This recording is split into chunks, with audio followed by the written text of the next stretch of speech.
Where does ignorance begin? A practice map for dispelling the darkness. When hearing that ignorance is the root of all suffering, many people ask, so where does ignorance begin? Who gives rise to it? Does it have a beginning like a seed or like a river with a source? This question is not new. More than 2,000 years ago, in the Buddha's lifetime, the bhikkhus asked the very same thing.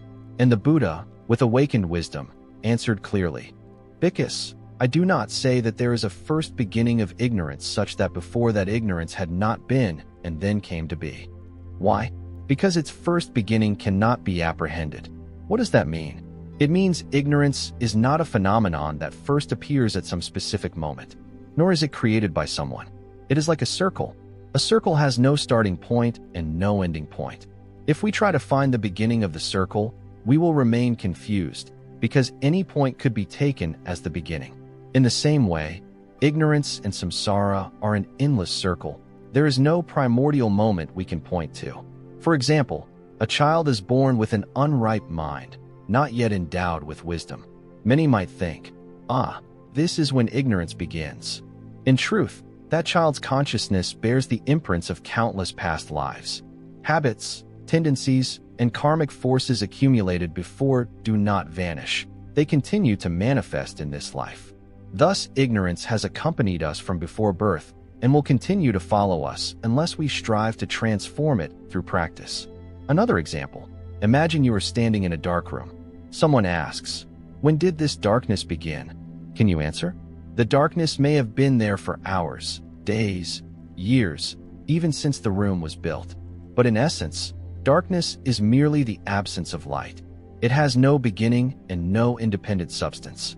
The moment you switch on a light, the darkness vanishes at once. The Buddha wants us to see that, instead of probing when ignorance began, what is more necessary is to kindle the light of wisdom here and now.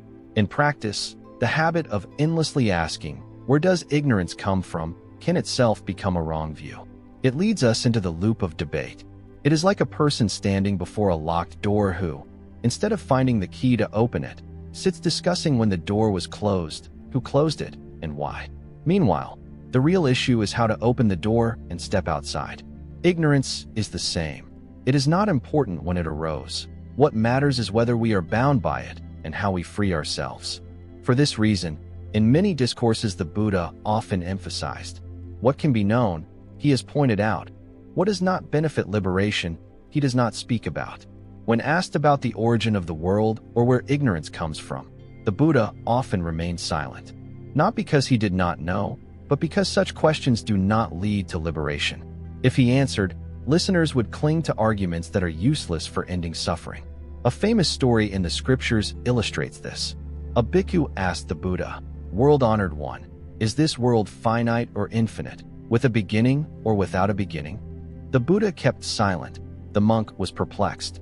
Then the Buddha gave an example. A man is struck by a poisoned arrow.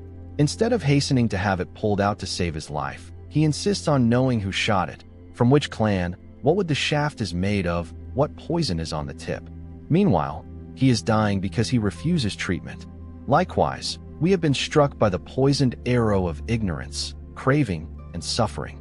The urgent task is not to track down some distant origin, but to pull out the arrow right now. Thus, when the Buddha speaks of beginningless ignorance, he is directing us to shift our focus from tracing origins to practicing liberation. Ignorance has coexisted with the endless stream of samsara, but it is not immutable. If it were, no one could awaken. In fact, the Buddha and countless arahants have ended ignorance and realized nirvana. This proves that ignorance is only a temporary darkness that can vanish when the light of wisdom shines. Another way to understand this, ignorance is like a long dream. While dreaming, you do not know you are dreaming. You take everything in the dream as real. No one can determine how long the dream lasts. Yet with just a single moment of waking, you know it was only a dream. At that point, the question, when did the dream begin, no longer matters. What matters is waking up. That awakening is wisdom. We should also note that ignorance is not the same as stupidity. Some people are very intelligent, widely learned, and knowledgeable, yet still ignorant, because scholarship is not liberating wisdom. Ignorance is the failure to see the ultimate truth, that all phenomena are impermanent and non-self, that suffering has a cause, and there is a path that ends it. The more one studies without insight, the more one may cling to knowledge and be trapped by it. That is still ignorance. Saying ignorance is beginningless does not mean we are powerless before it. On the contrary, this opens up great confidence. At any moment we can light the lamp of wisdom. In any instant we can return to awareness. Though ignorance has followed us for countless lifetimes, a single genuine moment of mindfulness steps us out of delusion. Light one candle, and the darkness of 1,000 years disappears at once. When we understand beginningless ignorance, we stop asking, who created ignorance? Since when has it existed? Instead, we ask, right now, am I feeding ignorance or nourishing wisdom? This is the truly practical question that sets us on the path. This is why, in the Dharma, rather than encouraging endless inquiry, the Buddha teaches us to look straight at the present. Right now, we can observe our mind and see clearly when it is bright and when it is dark. Each time we kindle a single mindful moment, ignorance retreats a little more. When we speak of ignorance, we often imagine it as a single fog that blankets the mind. In fact, ignorance has many layers, from gross and obvious to subtle and hard to detect. The Buddha taught that ignorance is not just an abstract concept.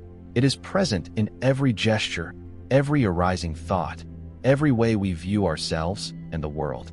If we wish to transcend it, we must see its levels clearly and transform them step by step. At the gross level, ignorance manifests in emotions and mental states that are easy to recognize, such as greed, anger, lethargy, and doubt. In the discourses, the Buddha calls these the 5 hindrances: sensual desire, ill will, sloth and torpor, doubt. When we sit in meditation and the mind is drawn to images of delicious food, or to a person we love or hate, that is sensual desire and ill will.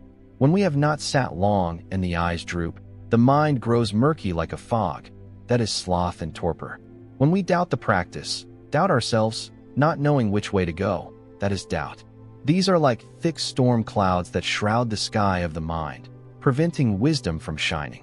Therefore, coarse ignorance is something anyone can see and feel binding them every day. Yet even when the 5 hindrances temporarily subside and the mind is no longer obviously pulled by greed or anger, ignorance is still there, hidden deeper. This is the middle layer of ignorance rooted in self-clinging.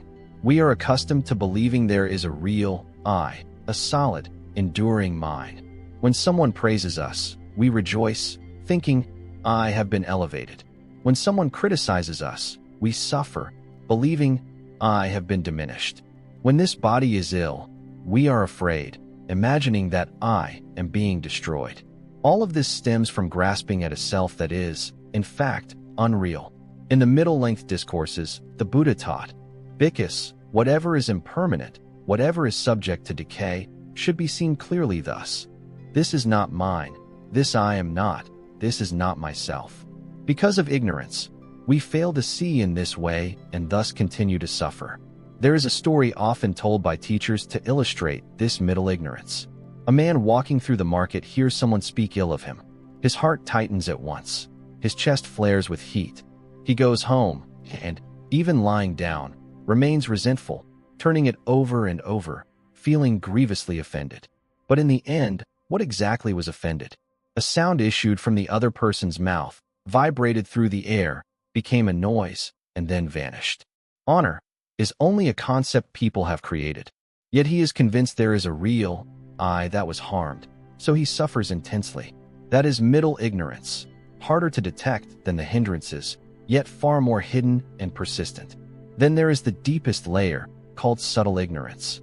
This is a thin mist veiling the eyes, hard to notice because it seems as if nothing is obstructing them. A long-time meditator may keep precepts carefully, possess steady concentration, not be dragged about by the hindrances, and even see that body and mind are not self, and still not have fully penetrated the 4 noble truths and dependent origination.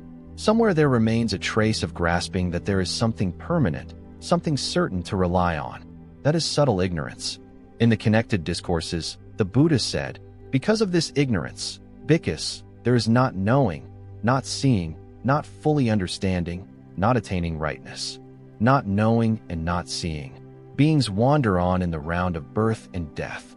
It is precisely this subtle ignorance that is the root keeping us circling in samsara. To uproot ignorance, a practitioner cannot stop at merely restraining greed, hatred, and delusion that is only skimming off the floating trash on the water's surface.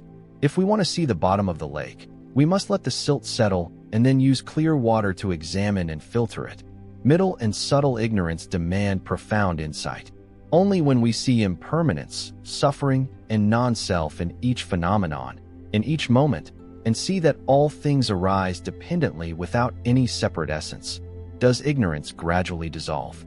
And only upon realizing the noble path, from stream enterer up to arahant, is subtle ignorance truly uprooted. Another example may help. Imagine a glass of murky water. At first, debris floats on the surface. That is coarse ignorance. We skim it away and the water seems less dirty, but there is still sludge at the bottom. That is middle ignorance. We must leave it undisturbed so the silt settles and then filter it gradually. Even when the water looks clear to the naked eye, there may still be bacteria and toxins invisible to sight. That is subtle ignorance. Only a special filtration system can remove them. Likewise, only the wisdom of realization can utterly eradicate this subtle layer of ignorance. Recognizing that ignorance has many levels, we will not become discouraged. If we think we must eliminate all ignorance at once, we easily fall into despair because the path seems too long. But if we understand that today we only need to avoid being dragged by sensual desire and avoid being scorched by anger, then we have already lessened coarse ignorance. When we contemplate that this body is merely a compound of the four elements and that there is no real I, we have already thinned middle ignorance. And when, even for a moment, we see clearly that all phenomena are dependently arisen, impermanent, and non-self, we have already cast light on subtle ignorance. The Buddha taught that the wise neither fear ignorance nor deny it. They use it as an opportunity to awaken wisdom. Seeing each layer of ignorance clearly, we know where we are on the practice map and what comes next. No more vagueness, no more self-reproach, just steady steps on the path. To make all this vivid, we must see ignorance not only as a concept in scriptures, but as a reality unfolding in every minute of life.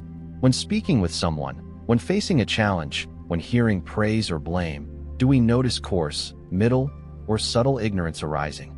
The answer is the clearest mirror showing how we need to practice. If we regard ignorance as some distant philosophical concept, we may think it has nothing to do with daily life. In truth, ignorance is not far away at all. It is precisely in the ways we view life and respond moment by moment. It appears in the smallest things, and from there gives rise to great suffering. Imagine stepping out one morning and encountering traffic congestion. The mind immediately flares with irritation. Why is everyone cutting in? Doesn't anyone know how to yield? That irritation swells, the face tightens, the words turn sharp. But if you look deeply, you will see that the suffering does not truly come from the cars or from other people. It comes from the mind's own clinging. You want everything to go your way. The road must be clear, others must give way. When reality does not match that wish, anger arises.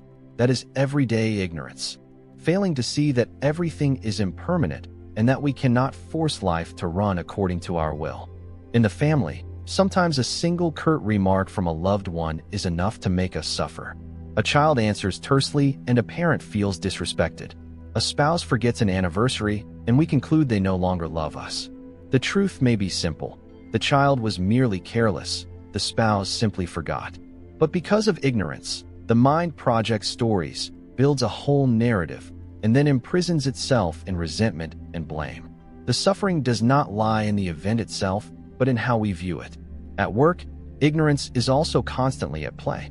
We often compare. That person gets praised while I am unnoticed. That person advances while I remain stuck. We forget that everyone has different causes and conditions, different merit and fortune. Failing to see this, we grow envious and troubled, turning the workplace into a tense environment. Here, ignorance is the failure to see the law of cause and effect, the lack of deep trust in dependent origination. If we clearly see that everything unfolds through causes and conditions, we will focus on sowing wholesome seeds and cultivating our abilities, rather than wasting time in complaint. There is a folk tale that illustrates this well. A farmer grows rice, and every harvest sighs, "Why is my neighbor's field always better than mine?" He keeps running over to peer and compare, forgetting to tend his own. In the end, his field remains poor and his heart remains miserable. That is ignorance. A wise person will pour their energy into fertilizing and watering their own plot, and then they will see the seeds ripen into grain.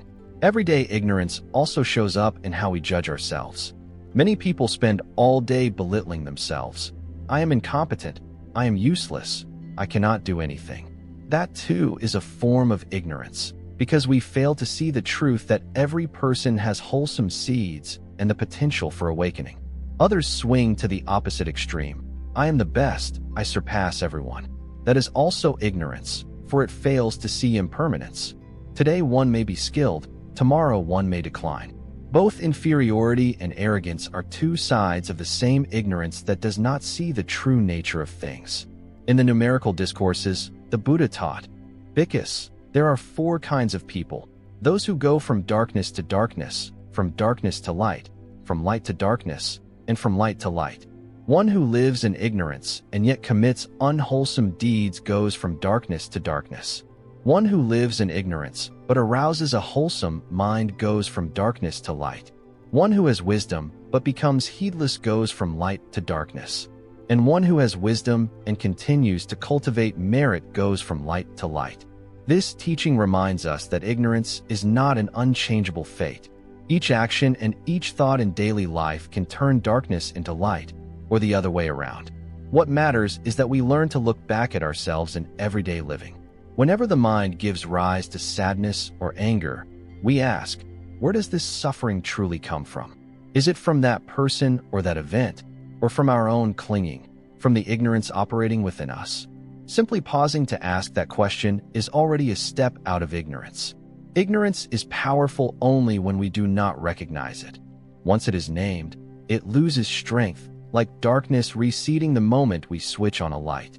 If coarse ignorance appears in strong emotions such as greed and anger, everyday ignorance is subtler because it hides behind very ordinary things: a comparing glance, a self-centered thought, a judging habit.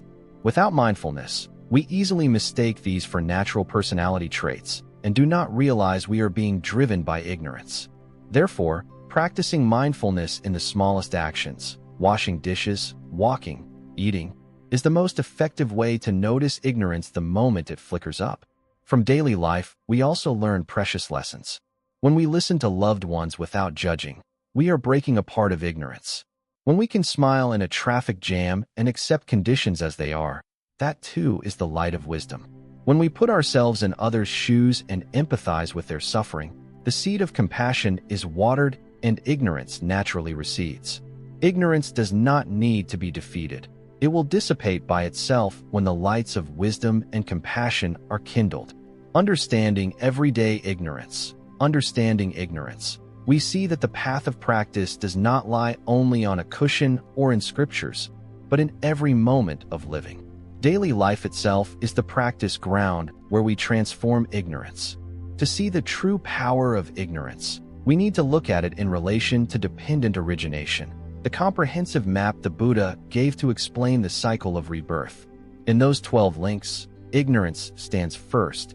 Ignorance conditions formations. Formations condition consciousness. Consciousness conditions name and form. From the initial point of ignorance, the wheel of birth and death turns on, extending from life to life. Why is ignorance placed first? Because ignorance is the deep cause that moves beings to create karma. Failing to see impermanence, suffering, and non-self clearly, we act in delusion and attachment, generating wholesome and unwholesome deeds. These deeds, called formations, lead to the arising of consciousness. From there come name and form, the 6 sense bases: contact, feeling, craving, clinging, becoming, birth, and finally aging and death. Thus, a single initial moment of ignorance is enough to set the whole cycle of samsara in motion. Consider a concrete example. A person sees wealth, fame, or beauty and craving arises. That craving has its root in ignorance, for it does not see that all things are impermanent and cannot be possessed. Because of craving, the person acts to seize and compete, that is formations. Those actions plant karmic imprints in consciousness. At rebirth, consciousness carries those marks, that is consciousness. Consciousness conjoins with the father's semen and the mother's blood to become an embryo, name and form. The embryo develops into six sense bases. Contact with the six sense objects gives rise to touch and feeling. When the feeling is pleasant, craving grows. When unpleasant, aversion arises, and thus craving, clinging, and becoming continue, leading to birth, aging, and death, with suffering unending. If we observe closely, ignorance is like a speck of dust falling into the eye, causing misperception. With dust in the eye, we see curves as straight, white as black. Ignorance works the same way. It makes us see the temporary as permanent, suffering as happiness, the unreal as real. From that mistaken seeing, actions go astray, and the whole cycle of samsara turns. In the connected discourses, the Buddha said, "Conditioned by ignorance, formations arise. Conditioned by formations, consciousness arises." This is not just theory, but a reality occurring in every moment. For example, you hear someone praise you and a pleasant feeling arises. If there is ignorance, you immediately cling to it, hoping to be praised again and fearing blame. That clinging is craving. From craving comes clinging, holding tight to a self-image, fearing loss of face, fearing others will change their view. From clinging comes becoming. The mind forms karma, deciding to act to protect that image. Thus the round of birth and death continues. It all begins with a single moment of ignorance, failing to see that praise is only impermanent sound, arising and passing, without any fixed essence. Conversely, with wisdom, you hear praise and simply smile, seeing it as the convergence of many conditions, the praiser's mood, the circumstances, words that have nothing solid to grasp. As a result, craving does not arise, clinging does not follow, becoming does not form. The cycle of samsara stops right there. In this way, a single mindful moment can halt the stream of birth and death. It is noteworthy that ignorance operates not only at the personal level, but also collectively. A nation, out of ignorance, may believe that power or territory is permanent and then gives rise to the desire to seize. From there come wars and killings that sow heavy karma. A community, out of ignorance, may believe that its race is superior and give rise to discrimination and oppression, with suffering stretching on without end. All of this stems from a single deluded thought that fails to see impermanence, non-self, and dependent arising. The Buddha taught that to end suffering, we must cut the first link, ignorance. If ignorance ceases, formations cease, and all the remaining 11 links dissolve. In the miscellaneous discourses, he gave the example of a bundle of reeds standing by leaning on one another. If one reed is pulled out, the other falls. So too, because of ignorance there are formations, and because of formations there is consciousness. If ignorance ceases, formations cease. If formations cease, consciousness ceases. This teaching shows clearly that the key lies in ignorance. Cut ignorance, and the entire cycle of samsara falls apart. What does this mean? It means that in each moment, if we live with mindful awareness, we are interrupting the stream of ignorance. When ignorance is interrupted, new karma is not created. The cycle of birth and death is halted right in the present. There is no need to wait for a future life. Right now, we can taste freedom whenever a moment of mindfulness arises in place of a moment of delusion. If a person who is angry can promptly awaken and see clearly that the anger is only a stream of energy, not me, not mine, then right in that moment ignorance is broken. When ignorance is broken, the act of anger does not arise. Unwholesome karma is not sown, and that person is freed from suffering on the spot. This shows that the 12 links of dependent origination are not just distant theory, but a living map for practice. In the end, the round of birth and death begins with ignorance and also ends where ignorance is shattered. It is like a river that starts from a small spring. If that spring is blocked, the whole river dries up. Seeing this, we understand the importance of cultivating wisdom. Keeping precepts is necessary, Cultivating concentration is necessary, but ultimately wisdom must arise. Only wisdom can sever this first link. When speaking of ignorance, we often regard it as a root cause, a seed buried deep in consciousness. But in the life of practice, ignorance is not merely a hidden, far-off philosophy.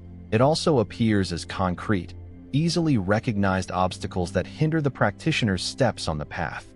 In the scriptures, the Buddha calls these obstacles the 5 hindrances: sensual desire, ill will, sloth, drowsiness, and doubt.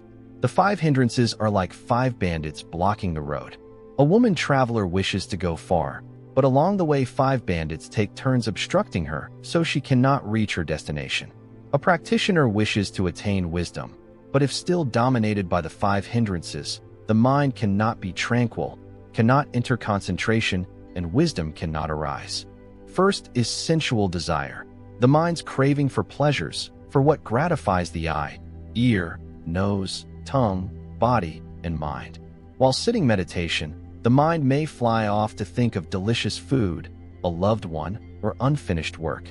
The body sits still, but the mind runs in all directions. Sensual desire is like bright external colors that bewitch the eyes, preventing us from seeing the true sky. If the mind keeps clinging to sensual pleasure, it cannot settle and illuminate reality. Next is ill will, resistance, aversion, irritation. Sometimes in meditation a small sound makes anger flare. Who's making that noise? At times a past incident resurfaces and the heart erupts. Anger scorches the inner life, making the mind as hot as a sun-baked field where wisdom cannot sprout. In the Dhammapada, the Buddha teaches that there is no fire like the fire of anger. When anger arises, wisdom is like the sun hidden by black clouds. It can no longer shine. Then comes sloth and drowsiness. These are like twin siblings. One is a sluggish, heavy mental state. The other is bodily fatigue and sleepiness. In meditation, the eyes droop, the head nods. The mind becomes misty, as if sinking into fog. Sloth and drowsiness are like thick mud settled at the bottom of a lake, making the water turbid and unclear. If the practitioner is not alert, it is easy to drift into a hazy state, mistaking it for peace when it is actually delusion. Fourth is doubt. This is not wholesome questioning, but wavering indecision, the reluctance to step forward. Doubt may be self-doubt. Can I really practice? Am I capable of awakening? It may be doubt about the teaching. Is this path correct? Does it truly lead to liberation? Doubt leaves the mind standing at a crossroads, unable to move. In the numerical discourses, the Buddha teaches that doubt is a hindrance, an obstacle preventing the mind from settling, from concentrating, from inclining toward awakening. Though different in form, the 5 hindrances share the same nature. They veil the mind and block the arising of wisdom. Sensual desire veils by attachment. Ill will veils by resistance. Sloth and drowsiness veil by obscurity. Doubt veils by hesitation. All are forms of darkness. And when the mind is veiled, the light of wisdom inherent in everyone cannot manifest. In the middle-length discourses, the Buddha likens the 5 hindrances to 5 kinds of muddy water. Water tinted with dye so you cannot see the bottom. That is sensual desire. Water boiling so the surface never settles. That is ill will. Water covered with duckweed and scum. That is sloth and drowsiness. Water stirred by the wind. That is restlessness and remorse. Water clouded by mud. That is doubt. One who looks into such water cannot see their reflection. Likewise, one whose mind is shrouded by the 5 hindrances cannot see the truth. The important point is to recognize that the 5 hindrances are not enemies to hate, but only temporary clouds. When the wind of wisdom and the light of mindfulness blow, the clouds disperse. The practitioner must learn to recognize a hindrance the very moment it arises. When sensual desire is present, we know this is sensual desire. When anger is present, we know this is anger. That very recognition is already light. Once a hindrance is named, it weakens. For example, if during meditation the mind starts thinking about food, there is no need to push it away or chase after it. Simply know silently. This is sensual desire. Having known, let the breath bring you back to the present, and the desire naturally dissolves. Or when anger arises, instead of suppressing it, silently note, anger is present, the light of awareness shines on it, and the heat gradually cools. This is how the 5 hindrances are transformed. Therefore, the 5 hindrances are called a near gate leading into ignorance. If we can restrain the hindrances, we have taken a major step in breaking coarse ignorance. When the mind is no longer harassed by them, it becomes clear and light, able to enter concentration. And with concentration, insight can arise. Thus, recognizing and restraining the 5 hindrances is no small matter. It is a crucial step that opens the way for wisdom. As long as we are dominated by the 5 hindrances, the mind is like a rippling, muddy lake that cannot reflect the sky. But once the hindrances settle, the mind becomes clear, like a still lake reflecting the moon and stars. That clarity is the foundation for the arising of wisdom. This is why the path of practice always begins with restraining the hindrances so that the mind becomes bright. In truth, the 5 hindrances are not foes to be vanquished, but temporary clouds. If we know how, the clouds will part and the sky will reveal itself. When sensual desire arises, neither chase it nor suppress it. Just look straight at it and know it. When anger blazes, do not bottle it up or indulge it. Return to the breath and recognize the heat within. When sloth and drowsiness pull you down, open your eyes, breathe deeply, move gently. When doubt wavers, return to the Buddha's basic teachings so the mind can settle. Each time we do this, the hindrances weaken and the light of awareness flashes forth.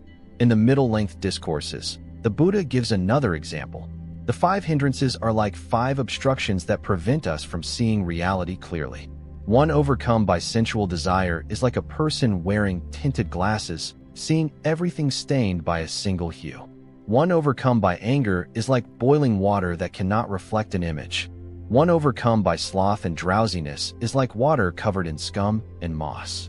One overcome by restlessness and remorse, in some texts in place of drowsiness, is like water agitated by the wind. One overcome by doubt is like water muddied by silt. With these 5 kinds of water, no one can see the bottom. But when they settle, the water becomes clear and the bottom appears. So it is with our mind. When the hindrances are absent, the truth is revealed. When the hindrances grow quiet, the practitioner feels a remarkable lightness. Sitting meditation is no longer a strain, but a resting in ease. The mind is no longer pulled by the past or propelled toward the future. It returns to the present, clear and quiet. Like a traveler on a long road who, after escaping 5 robbers, suddenly sees the path open wide ahead and feels light at heart. That is the feeling when the mind is free of the 5 hindrances. 5.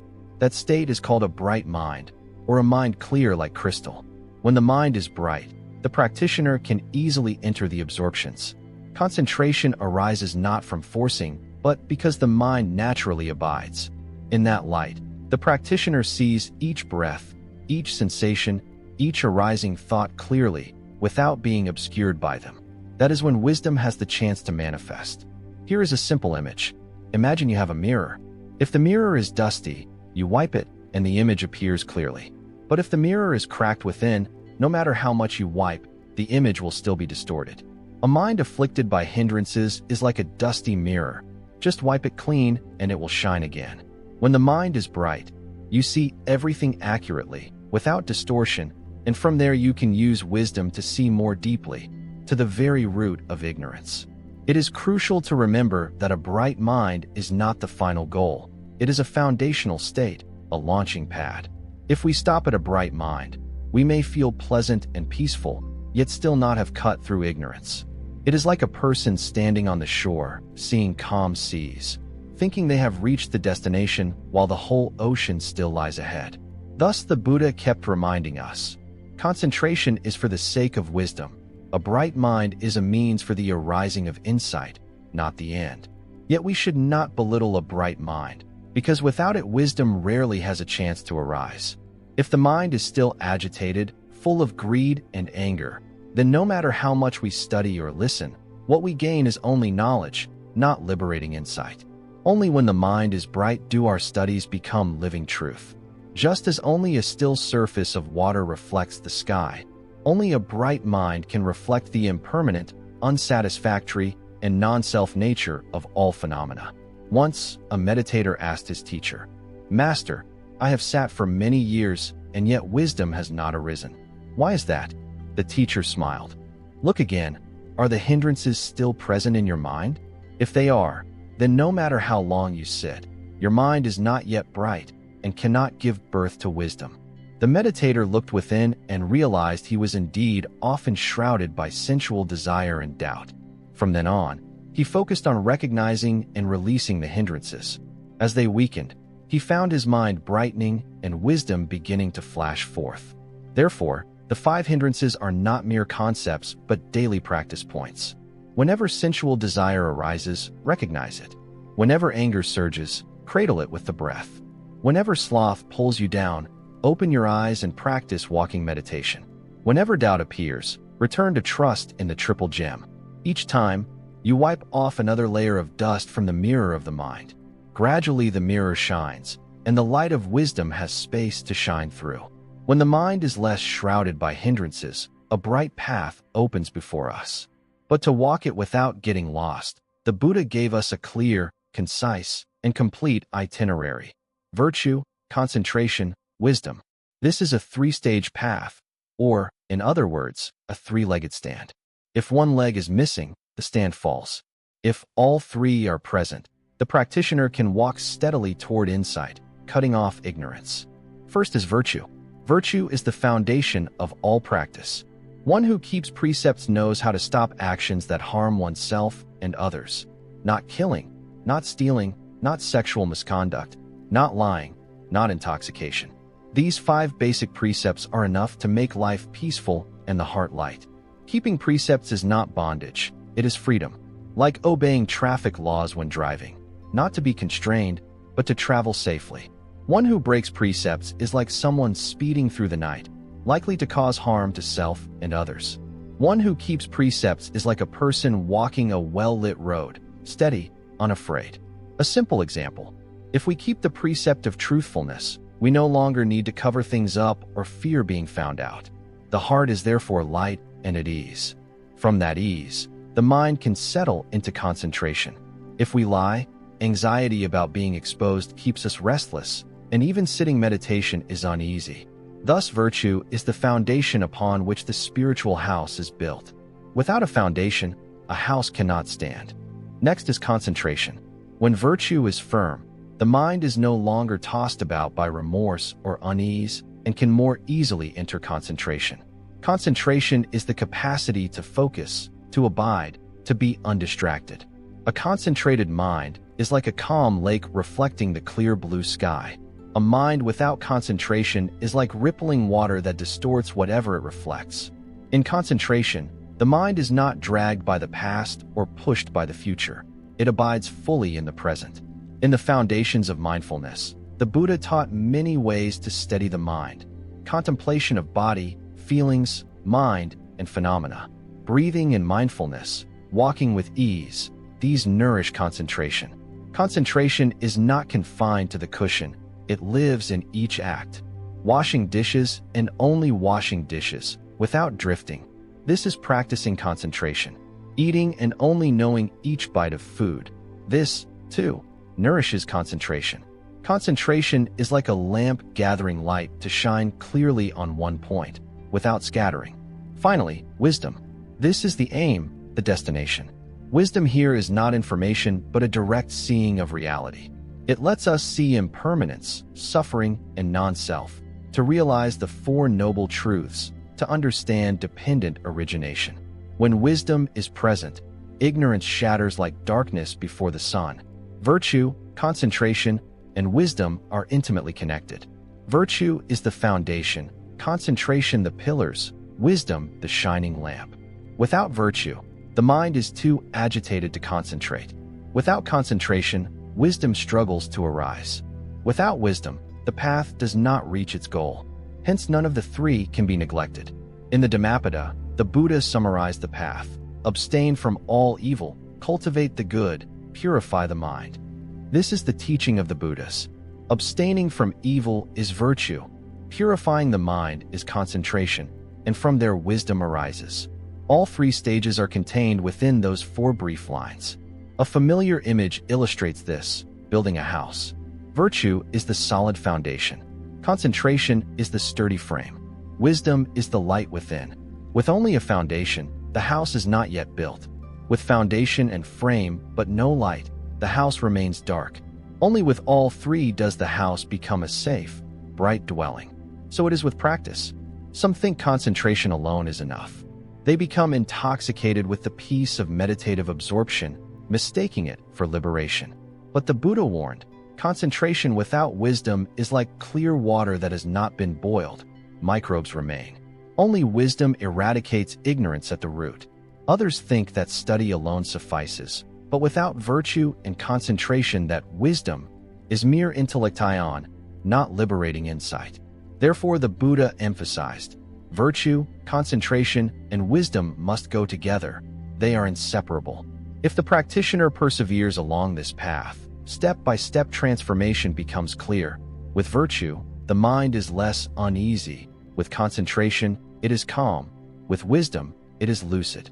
Thus, ignorance is driven back until the day it is utterly extinguished. On the path of cutting through ignorance, the first contemplation the Buddha often taught is contemplation of impermanence. Why? Because the root of ignorance is clinging. We imagine things are lasting. We believe in an unchanging self. We clutch what we like and reject what we dislike. To break that delusion, we must see the ceaselessly changing nature of all things. Impermanence means that all phenomena arise and cease moment by moment. Nothing stands still. This body, this mind, this world, all are in flux. There is nothing we can hold forever. Before we see this, we suffer greatly. Once we see it, we begin to let go with ease. Look closely at this very body.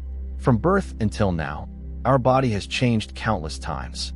The photo from childhood and the photo now are completely different. Even within a single day, hour, or minute, cells arise and pass away, blood circulates, breath goes in and out. There is not a single second in which this body stands still. And yet we still cling and worry when hair turns gray, skin wrinkles, health declines. That suffering comes from ignorance, from not seeing impermanence. If we see impermanence clearly, we will smile. Growing old is natural. Everything in life is like that. It is the same in relationships. We love someone and hope that love will last forever. When the other person changes, we feel pain, blame, even despair. But if we look deeply, we will see that feelings are like a flower. A flower blooms and then withers. There is no flower that blooms forever without fading. Yet we demand that love keep blooming, and so we suffer. When we understand impermanence, we cherish the moments we have together. And when we must part, we can smile and accept. Material wealth is the same. The house we build today will surely change 100 years from now. The money in our hands may lose value tomorrow. The opportunities we have today may be gone tomorrow. Yet we cling to them as if they were secure. When they are lost, we suffer. In truth, they have been impermanent from the start. When we understand this, we use our resources properly, benefiting ourselves and others rather than clinging to them in anxiety. In the numerical discourses on impermanence, the Buddha teaches that all formations are impermanent. Seeing this with right wisdom, we grow disenchanted with suffering. This is the path to purity. All formations means all conditioned phenomena, from body and mind to the world itself. All are impermanent. When the wise see impermanence, they no longer crave and cling, and thereby they are freed from suffering. An easy analogy: imagine sitting by a riverbank as the water flows ceaselessly, each current replacing the last. There is never a single drop that stands still. Our body and mind are the same. This feeling arises and then vanishes. This thought comes and then goes. If we imagine them to be lasting, we suffer. If we see them as a river, we are at ease. Practicing contemplation of impermanence is not just to grasp a theory, but to apply it immediately in life. When you are angry at someone, ask yourself, is this anger permanent? You will see it is only a wave that rises and then subsides. When you are joyful, also ask, will this joy remain forever? You will see it, too, passes like a breeze. Seeing in this way, we are no longer driven by emotions, and we keep the mind at peace. Some ask, if everything is impermanent, then what is the point of living? Is everything meaningless? This is where misunderstandings arise. Seeing impermanence is not to be pessimistic, but to treasure the present. Knowing life is short, we love each other more. Knowing health is fragile, we care for body and mind more carefully. Knowing opportunities are fleeting, we do not waste time on hatred. Impermanence makes each moment precious. There is a story about an old Zen master. One day someone asked, "How many years do you have left to live?" The master replied, "I live only today." The person was surprised. "Why do you say that?" The master smiled. "Because of impermanence. Who knows about tomorrow? I can only be certain I have today to live fully." This teaching is simple, yet it opens a door to wisdom. If we live like this, ignorance has no foothold. Contemplation of impermanence is also a remedy for arrogance and inferiority. When we are conceited and think we are above others, we only need to remember that this body is impermanent. A single illness can lay us low. When we feel inferior and think we are worthless, we only need to remember that everything is impermanent. Opportunities are always changing. Today may be poor, but tomorrow can be different. Impermanence teaches humility, hope, and presence. One who frequently contemplates impermanence will feel the mind grow lighter. In loss, they are not overwhelmed by grief. In success, they are not overly proud. In love, they are not overly attached. In separation, they do not despair, for they know everything is but a flowing stream. And when the mind is thus steady, ignorance is gradually undone. If contemplation of impermanence helps us see that nothing stands still, contemplation of suffering takes us deeper. All conditioned phenomena contain the nature of suffering. The Buddha placed suffering as the first of the Four Noble Truths, for without seeing suffering, we would not arouse the wish to seek liberation. Saying that life is suffering does not mean life is only gloomy and bleak. It is a candid, courageous look at the nature of phenomena. Suffering here has three forms: the suffering of change, and the suffering of conditioning. The suffering of suffering is the pain everyone recognizes: birth, aging, sickness, death. A newborn cries. That is the mark of suffering. As humans pass from youth into old age, the body falls ill, memory fades. That is suffering. At death, we are separated from loved ones, possessions, and even the body. That is suffering. This suffering is coarse and obvious. The suffering of change is the pain when pleasure is lost. In youth, we are happy with abundant health, but when health declines and joy disappears, we suffer. In passionate love, when feelings fade and separation comes, we suffer. In wealth and fame, when losses come, we suffer. Every pleasure carries within it the seed of the suffering of change because it is impermanent. The suffering of conditioning is the subtlest. The very fact of conditioned existence is a current of unease. Each cell in the body arises and ceases. Each thought in the mind changes without pause. This ceaseless change means the mind never has a truly secure refuge.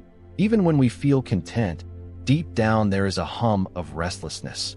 That is the suffering of conditioning. The Buddha summarized, in brief, the five aggregate subject to clinging are suffering: body and mind, form, feeling, perception, formations, consciousness, when clung to, are suffering. It is not that body and mind are suffering in themselves. It is our grasping and clinging that make them so. If we know how to let go, body and mind are merely processes unfolding. But because of ignorance, we hold tight and suffering appears.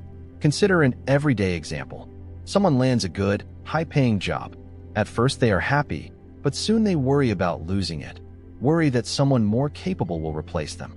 That very worry makes them uneasy. The job, originally a joy, becomes suffering due to the suffering of change and the suffering of conditioning. If that person sees impermanence clearly, they will work wholeheartedly without clinging. If they lose the job, they will not be devastated, knowing it is natural. Or in love. Two people are deeply in love. The initial joy is great, but then worries creep in. Does the other still love me?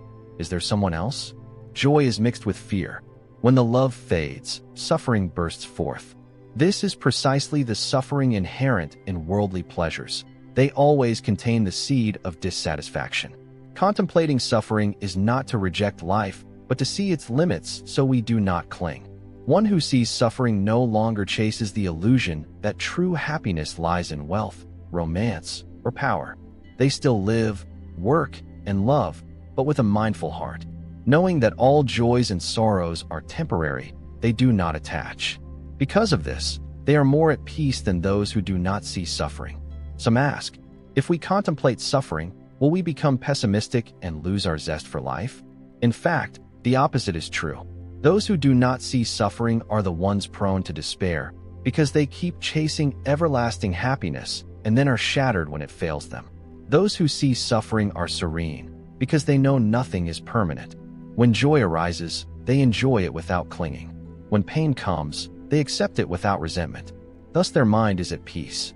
In the Connected Discourses, the Buddha once said to the bhikkhus, "Bhikkhus, it is precisely because you do not truly understand suffering, do not truly understand its origin, do not truly understand its cessation, and do not truly understand the path that you have long had to wander in this round of birth and death." This teaching shows that if we do not see suffering, we will forever be led by ignorance. Only when we truly look suffering in the face do we begin the journey of liberation. Another image may help. Imagine you are trapped in a burning house. If you do not see the flames, you sit still, assuming everything is fine. But if you see clearly that the house is on fire, you immediately look for a way out. Seeing suffering works the same way, not to drive us to despair, but to rouse the resolve to escape the cycle of rebirth. Contemplating suffering is also a medicine for illusion. Many people believe that with more money, more power, more romance they will be happy. Yet the more they have, the more they suffer.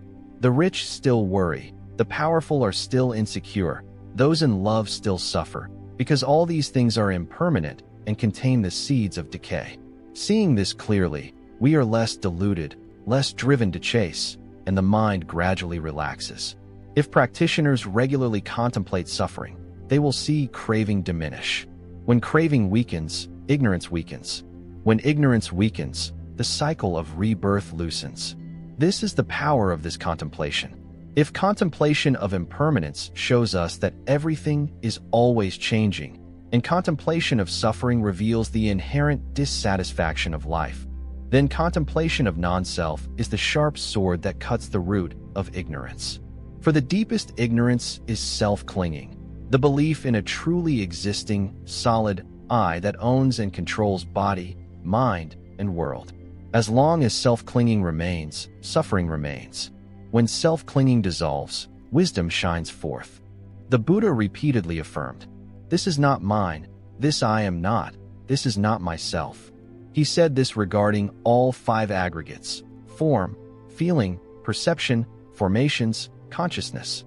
This body, form, is not me. It is merely the four elements of earth, water, fire, and air in combination. Pleasant and painful feelings are not me.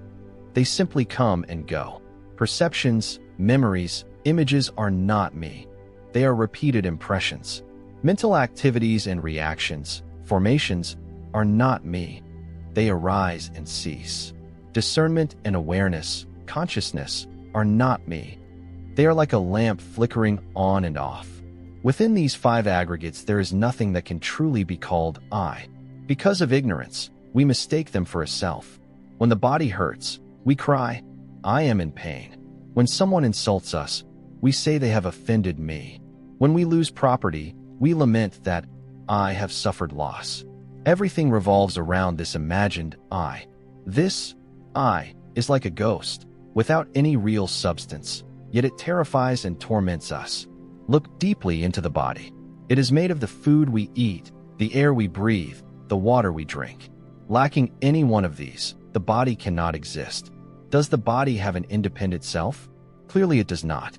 It is only a compound of countless conditions, and when the conditions disperse, the body disintegrates.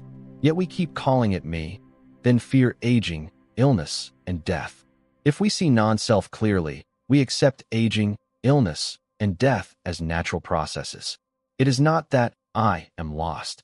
It is merely that compounded conditions have come apart. The mind is the same. Feelings and thoughts change every second. A minute ago we were angry, then we were happy, and soon we may worry again. If a real I existed, How could it change so quickly? In truth, it is only a stream of mental events, like the flame of a torch, seemingly one fire, but actually a succession of sparks arising and ceasing. Yet we mistakenly cling, saying, "This is me." That very clinging is the root of ignorance. In the discourse on the characteristic of non-self, the Buddha taught, "Bhikkhus, if form, feeling, perception, formations, and consciousness were self, then form would not be subject to affliction, and it would be possible to say, 'Let my form be thus, let it not be thus.' But because form is non-self, form is subject to affliction, and no one can command it to be as they wish. The same holds for feeling, perception, formations, and consciousness. This teaching is very practical. If this body were self, we could order it not to fall ill, not to age, not to die, but we cannot. If this mind were self, we could command it not to be sad, not to be angry, but we cannot. Clearly, they are not self. Here is an easy analogy. Imagine a car. It has wheels, a frame, an engine, a steering wheel. When these parts come together, we call it a car. Apart from these parts, is there an independent car existing on its own? No, it is merely a designation. Humans are the same, body and mind aggregate, and we call that me. But beyond the 5 aggregates, is there any independent I? Absolutely not. Contemplating non-self is not to deny the existence of body and mind, but to see clearly that they are merely conditioned aggregates without a master. Seeing this, we cling less. When the body hurts, we suffer less because we know it is a physical process. When the mind is sad, we do not despair because we know it is a stream of feelings. When praised or blamed, we are not shaken because there is no real I being praised or blamed. Some hear non-self and are afraid. If there is no I, then who lives, who practices, who awakens? This is the difficult point. Non-self does not mean nothing exists. It means there is no independent, unchanging self. Body and mind still function, practice still occurs, awakening still happens, but there is no eternal subject standing behind it all. Seeing this, we stop clinging and the mind is freed. Applied in daily life, contemplation of non-self dissolves much suffering. When insulted, remember there is no real I being insulted. When losing property, remember there is no permanent mine. When the body is ill, remember it is only a conditioned aggregate, not me. In this way the mind becomes light, no longer burdened. A meditation master once said, before seeing non-self, we are like a porter bent under a load. This sack is the body, that one reputation, another wealth, yet another romance.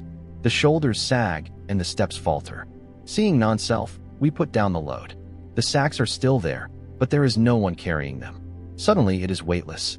If impermanence helps us see that everything is always changing, and suffering shows us the nature of dissatisfaction, then non-self shatters the illusion of I, while dependent origination opens the wide gate to seeing how things operate. The Buddha taught, whoever sees dependent origination sees the Dharma, and whoever sees the Dharma sees the Tathagata. This profound declaration shows that dependent origination is the golden key to dispelling ignorance. What is dependent origination? It means that phenomena do not arise from themselves, nor from a creator, nor from mere chance, but from the convergence of countless conditions. When conditions are sufficient, a phenomenon appears. When conditions disperse, it ceases. Nothing has independent essence. Everything exists in mutual reliance. Nothing stands alone. Look at a single grain of rice.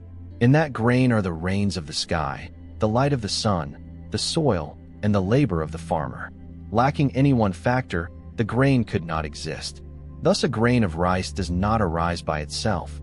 It is dependently arisen.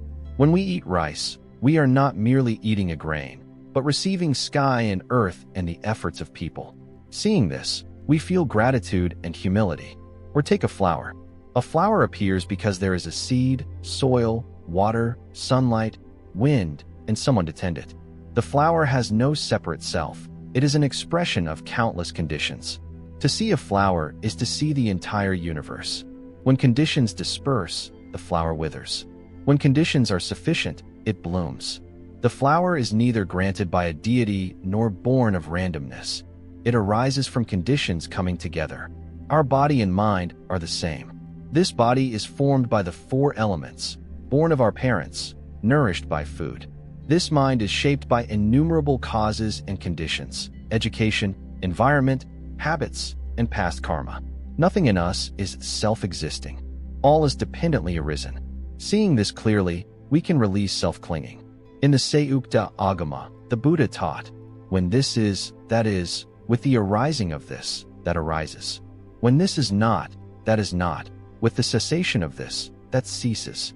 This teaching is the essence of dependent origination. It reveals the intricate interconnection of all phenomena.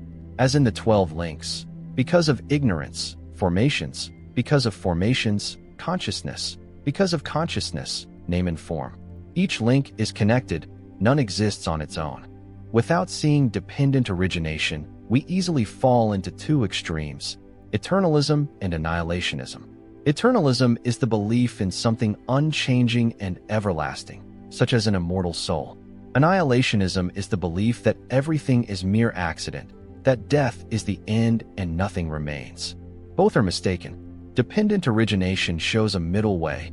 Nothing is permanent, yet nothing is utterly lost. All is a continuous stream of causes and conditions.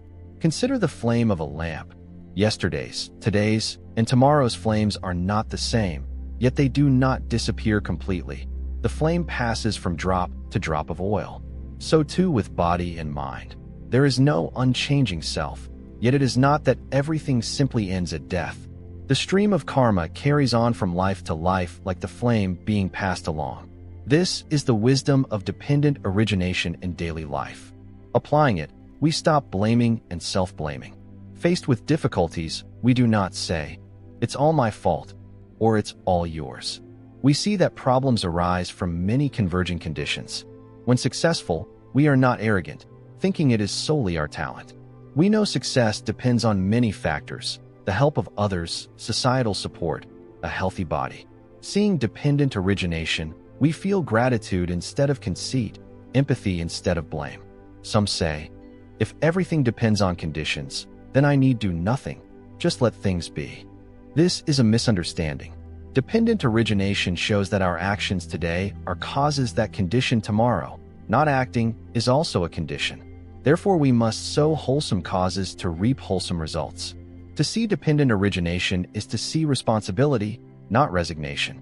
A meditation master once taught, when you drink a sip of water, see white clouds drifting, for without clouds there is no rain, and without rain no water. Truly, in the glass there are clouds, wind, the whole cosmos. This view is not mere poetry. It is the wisdom of dependent origination. Seeing thus, ignorance cannot persist, for we know that nothing is separate and nothing is truly mine. Contemplating dependent origination cuts self-clinging at the root. Knowing that all phenomena arise from conditions, we stop seeking a permanent self. Seeing that all phenomena cease with the cessation of conditions, we no longer cling. Ignorance dissolves like morning mist in sunlight. The wisdom of dependent origination shows that ignorance is not an immutable fog, but a veil that can be lifted layer by layer. The Buddha spoke very clearly. On the path of liberation, ignorance is not eliminated all at once, but is gradually uprooted along the stages of sanctity. From stream enterer to arahant, each step removes a portion of ignorance and opens a portion of light. Stream entry, the first step into the noble stream, cuts 3 fetters: identity view, doubt, and attachment to rites and rituals. Identity view is taking this body as self and as mine, the root of ignorance. Seeing that the body is merely the 4 elements, the mind no longer clings tightly. Doubt is skepticism about the path, the triple gem, and the Dharma. Seeing dependent origination and the 4 noble truths, the mind no longer doubts. Attachment to rites and rituals is clinging to forms, believing that ceremonies and externals suffice without entering the essence. With wisdom, a stream enterer releases that clinging. Thus, even at the first step, a portion of ignorance is broken. A stream enterer is like one who has entered the river and is certain to reach the ocean, certain to be liberated within 7 more rebirths, not turning back. Ignorance is not gone, but it is no longer intact. Light has entered through a crack, and darkness can no longer reign unopposed. Next is once returner. This person has significantly thinned sensual desire and ill will. They will be reborn once more in the sensual realm and then be liberated. Coarser ignorance tied to craving and aversion has been substantially worn down. The mind no longer surges as violently as an ordinary person's. It looks upon life more calmly and lets go more easily. Then comes non-returner.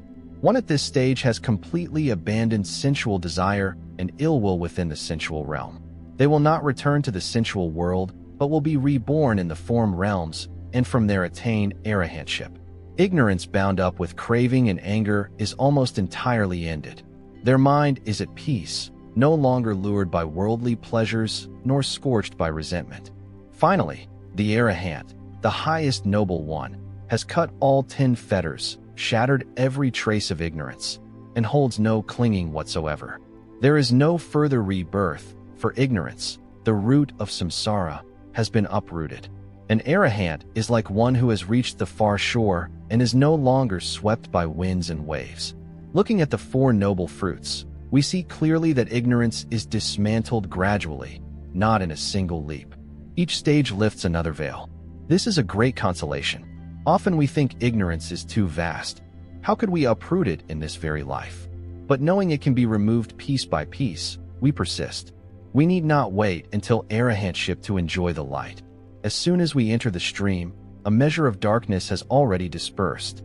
Here is an easy image. Imagine a dark room. When we crack the door open, light enters and darkness is no longer absolute. Open the window, and there is more light, less darkness. Open everything wide, and darkness vanishes entirely. So it is with ignorance. A single shaft of light already weakens it, and with each step of practice, we widen that light. In the numerical discourses, the Buddha said that even cutting a small portion of ignorance is already stepping out of the sea of suffering. This reminds us not to belittle small advances.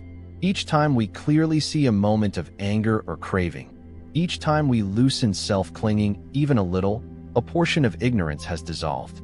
The path of liberation is not a single leap, but a series of steady steps. In particular, when we see the gradation of the noble stages, we also see a clear map. To progress, we must face specific kinds of ignorance. If we still cling to this body as me, we need to contemplate non-self. If we still doubt the teaching, we need to practice until we see the results clearly. If sensual desire remains, we should contemplate the unattractive. If anger remains, we should cultivate compassion. Each practice is a medicine aimed at a particular illness of ignorance. What matters is not comparing ourselves to an arahant and then losing heart. Look instead at your own progress. Today you are less hot-tempered than yesterday. That is a portion of ignorance fading. Today you forgive more easily than before. That is a portion of ignorance weakening. Today you can sit quietly in mindfulness longer. That is a portion of light growing. Do not belittle small steps, for like steady drops of water, over time they fill the lake. When we speak of ignorance, we often think of the delusion within each individual. But in truth, ignorance does not stop there. It can spread and become a collective energy that governs entire communities, nations, even eras. And when ignorance becomes collective, its destructive power is far greater than individual ignorance. Look back at human history. How many wars broke out not only because of one person's ambition, but because entire communities were swept up in collective ignorance. People believed their own nation was superior, their religion alone was correct, their territory must be expanded at all costs. From such mistaken beliefs, people killed and ravaged, causing irreparable suffering. Looking deeply, we see the root is ignorance, not seeing that all peoples are impermanent, not seeing that every life is precious, not seeing that everyone shares the same nature of arising and passing due to conditions. Even in modern society, ignorance operates strongly. People chase excessive consumption, believing that the more possessions they have, the happier they will be. Media advertising continually plants the message in the mind. You are not enough. You must buy more. You must own the new. This is collective ignorance about happiness. Millions believe it together, becoming a force that sweeps everything along, destroying the environment, exhausting resources, and making people ever more insecure. Another form of social ignorance is fear and discrimination. When a community believes that people of a different skin color, faith, or religion are a threat, hatred and division arise. These prejudices are passed from generation to generation, estranging people so they cannot sit together in loving kindness. That too is ignorance, failing to see that all are human beings who share the same truth of birth, aging, sickness, and death. In the numerical discourses, the Buddhist said, "Beings are covered by ignorance and bound by craving, and thus they wander in samsara like an ox pulling a cart, exhausted yet not knowing to stop." This teaching applies not only to individuals, but to societies. When a society is driven by craving and ignorance, it rushes into the whirlpool of consumption, competition, and conquest without knowing where to stop. But collective ignorance is not destiny. It can be transformed if each person in society lights the lamp of wisdom and compassion. One awakened individual can illuminate a family. One awakened family can influence a community. One awakened community can change a society. The Buddha did not found a nation in the political sense, but he initiated a mindful society in the Sangha, where people lived in harmony, owned nothing privately, and practiced together. That is a counter-image to the ignorant society outside. In our lives today, we too can help transform social ignorance through small actions. When we live simply and do not chase consumption, we are resisting the collective ignorance of materialism. When we open our hearts without prejudice or discrimination, we help erase the collective ignorance of hatred. When we practice mindfulness, we create a peaceful energy that spreads, helping others be less irritable and less deluded. There is a story that in the Buddha's time, a king frequently waged wars to expand his borders. The Buddha advised him, "You may conquer many lands, yet you will still age, fall ill, and die. Only conquering the ignorance in your own mind is the greatest victory." This teaching is not only for a king, but for society. If a nation places wisdom and compassion first, rather than ambition and hatred, that nation will be at peace. Seeing ignorance in society, we do not become pessimistic. We recognize that we ourselves contribute to it. If we remain greedy, angry, or prejudiced, we are feeding collective ignorance. If we cultivate awareness, we are brightening the common sky. Thus, each mindful breath and each compassionate act benefits not only ourselves, but society as a whole. From the beginning, we have traveled a long path, recognizing what ignorance is, seeing that it is beginningless, distinguishing its coarse and subtle levels, observing it in daily life, in the 12 links, in the 5 hindrances, and along the way of virtue, concentration, and wisdom, then contemplating impermanence, suffering, non-self, and dependent origination, and also seeing how ignorance is gradually dismantled through the noble stages. We have seen that ignorance is not only personal, but a current that influences society. And finally, we see clearly, ignorance, though powerful, is not indestructible. It is like darkness. Darkness may cover everything, but a single light dispels it at once. So what light can make the darkness of ignorance vanish? Wisdom and compassion. Wisdom helps us see the truth, impermanence, suffering, non-self, dependent origination. Compassion helps us embrace suffering without falling into cold extremes. When wisdom and compassion go together, the darkness of ignorance has nowhere to dwell. Imagine a dense forest at night. With a light but without compassion, we might see the path, yet walk selfishly, trampling others. With compassion but no light, we may wish to help but walk the wrong way, getting lost, and both we and others suffer. Only with the light of wisdom to guide us and the flame of compassion to warm us can we walk the right path and lead others along. The Buddha perfectly embodies wisdom and compassion. He awakened under the Bodhi tree, seeing clearly that all phenomena are dependently arisen, impermanent, and non-self. Yet he did not keep that wisdom to himself. Out of compassion, he walked everywhere for 45 years, teaching beings drowning in ignorance. Without wisdom, he could not have awakened. Without compassion, he might have entered final nirvana immediately after awakening. Because he had both, the light spread and continues to shine today. In daily life, we too can kindle wisdom and compassion little by little. When we breathe mindfully, we sow the seed of wisdom. seeing the impermanence of the breath and how this body exists only thanks to air. When we smile at someone who is suffering, we sow the seed of compassion, sharing peaceful energy. When we sit in meditation and contemplate impermanence, suffering, and non-self, we light the lamp of wisdom. When we open our heart to forgive and stop holding others' faults, we light the lamp of compassion. Some people think they must do grand deeds to call it practice. In truth, only small but sincere acts are needed. A glass of water offered with kindness, a gentle word instead of a harsh one moment of restraining anger instead of unloading it on loved ones. Each action is a ray of light.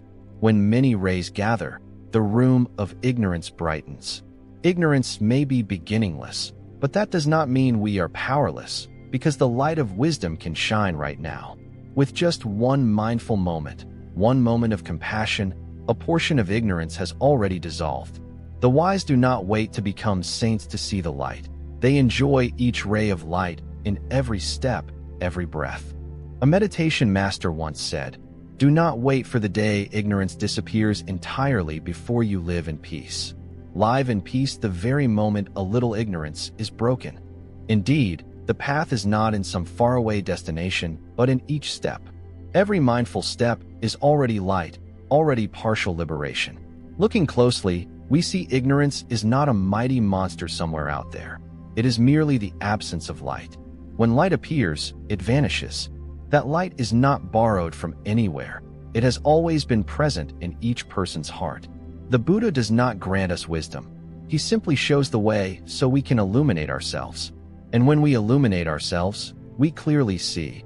There has never been a self to defend, never a happiness to cling to forever, never a pain that lasts eternally.